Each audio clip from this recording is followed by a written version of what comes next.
எல்லோருக்கும் வணக்கம். நம்ம இன்னைக்கு பார்க்க போகிறது சுவையான கலர்ஃபுல்லான தக்காளி தோசை, அதாவது டொமேட்டோ தோசை. இதுக்கு என்னென்ன பொருள் தேவைன்ட்டு ஃபஸ்ட்டு நம்ம பார்த்துடலாம். தக்காளி 2, அதாவது 1 கப்பு 1.5 கப் மாவு நான் எடுத்திருக்கேன், தோசை மாவு. அதுக்கு 2 தக்காளி. ஆனால் தக்காளி நல்லா பழமாக சிவப்பு கலர் நல்ல நிறமான தக்காளி எடுங்க, அப்போ தான் தோசை நல்லா கலராக உங்களுக்கு வரும். 2 சின்ன வெங்காயம், அப்புறமேட்டு 2 பூண்டு, ஒரு சின்னோண்டு துண்டு இஞ்சி, 2 வரமிளகாய், கொஞ்சோண்டு 1 டேபிள் ஸ்பூன் துருவிய தேங்காய், அப்புறம் அரை டீஸ்பூன் மிளகாத்தூள், ஒரே ஒரு சிட்டிகை மஞ்சத்தூள். மஞ்சத்தூள் எதுக்குன்னா அப்போ தான் இந்த தக்காளி தோசையை நல்லா கலர் கொடுக்கும், கலரை எடுத்து கொடுக்கும். இதுக்கு மட்டும் இந்த வதக்கிறதுக்கு தேவையான அளவுக்கு கொஞ்சோண்டு உப்பு போட்டுக்கோங்க, ஏன்னா ஏற்கனவே தோசை மாவுல உப்பு இருக்குது. இதெல்லாம் வதக்கிறதுக்கு ஒரு 1.5 டீஸ்பூன் அளவுக்கு எண்ணெய் போதும். இது தாளிக்க தேவையான பொருள். இதெல்லாம் ஒரு டீஸ்பூன் எண்ணெயில் கடுகு, 1 டீஸ்பூன் கடுகு, அரை டீஸ்பூன் ஜீரகம், கொஞ்சோண்டு கருவேப்பிலை, ஒரு 2 சிட்டிகை பெருங்காயத்தூள், இதெல்லாம் போட்டு தாளித்து இதெல்லாம் இதில் தோசை மாவு மேலே கொட்டிட போகிறோம். கடைசியில் லைட்டாக எண்ணெய் போட்டுக்கலாம். எண்ணெய் சூடானதும் சின்ன வெங்காயம், பூண்டு, ஒரு துண்டு இஞ்சி, கையோட தக்காளியும் போட்டுக்கலாம்.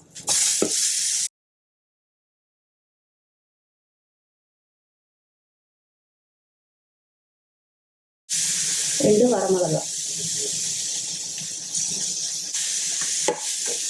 ரொம்ப எண்ணெய் விட்டு வதக்காதீங்க, ஏன்னா அப்புறம் மாவில் தாளிக்கிறதுக்கும் கொஞ்சம் எண்ணெய் யூஸ் பண்ணுவோம்.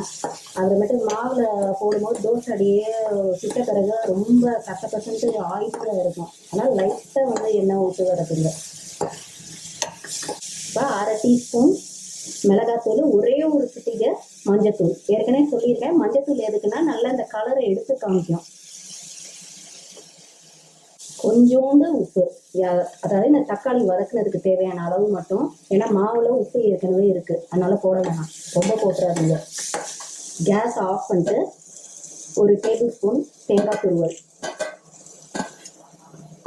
லைட்டாக ஒரு கிண்டு கிண்டுங்க.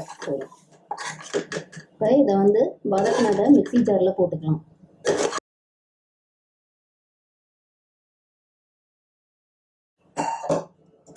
இதை ஆறுனோன்னு அரைச்சிக்கலாம். இப்போ இதை நல்லா ஃபைனாக அரைச்சாச்சு. நான் எதுவும் தண்ணி போட்டு அரைக்கல, தக்காளியில் இருக்கிற தண்ணியே போதும். இப்போ இதை மாவில் ஊற்றிடணும். இப்போ பாருங்க, என்ன ஒரு அழகாக கலராக தோசை வந்துருச்சு பாருங்க, தோசை மாவு. இப்போ இதில் தாளித்து கொட்டிட்டு ஸ்ட்ரைட்டாக எடுத்து தோசை ஊற்றுற வேலை தான். கொஞ்சோண்டு எண்ணெய் போட்டுக்கோங்க, ரொம்ப வேண்டாம், லைட்டாக ஒரு டீஸ்பூன் அந்த அளவுக்கு போதும், அதுக்கு மேலே போடாதீங்க.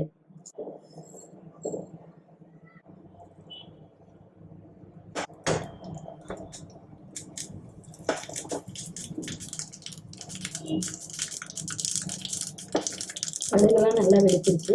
கொஞ்சம் ஜீரகத்தை போட்டுக்கிட்டு பெருங்காயத்தில் போட்டுட்டு தாளிச்சுட்டு அப்புறம் அந்த மாவு மேலே கொட்டிடுங்க. நல்லா கலக்கிக்கோங்க. தோசைக்கல்ல சுட வச்சுக்கோங்க. தோசைக்கல் சூடாகிடுச்சுன்ட்டு லைட்டாக தண்ணி தெளித்து பார்த்துக்கோங்க. சூடான பிறகு ஒரு கரண்டி 1.25 கரண்டி அளவுக்கு மாவை போட்டு நல்லா உங்களுக்கு எப்படி திக்னஸ் தேவையோ, மெலிசாக வேணாலும் சரி, திக்காக வேணாலும் சரி, எப்படி வேணுமோ ஊற்றிக்கோங்க. லைட்டாக வெந்த பிறகு எண்ணெய் ஊற்றுங்க. தோசை ஊற்றிட்டு உடனே எண்ணெய் ஊற்றாதீங்க, தோசை மேலே மீடியம் ஃப்ளேமில் வைங்க. நான் நல்லெண்ணெய் தான் யூஸ் பண்ணுறேன். நான் என்னோடய தோசை எல்லாத்துக்குமே நான் நல்லெண்ணெய் தான் யூஸ் பண்ணுவேன். மெதுவாக திருப்புங்க.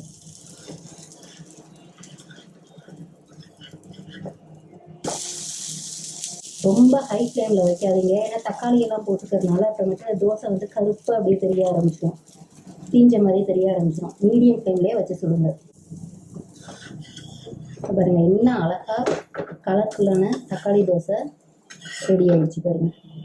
பசங்களுக்கு வந்து கூட கூட எக்ஸ்ட்ரா ஒரு 1-2 தோசை சாப்பிடுவாங்க, அழகா கலராக இருக்குதுன்ட்டு. இது வந்து தேங்காய் சட்னியோட சாப்பிட்றதுக்கு ரொம்ப டேஸ்ட்டாக இருக்கும்.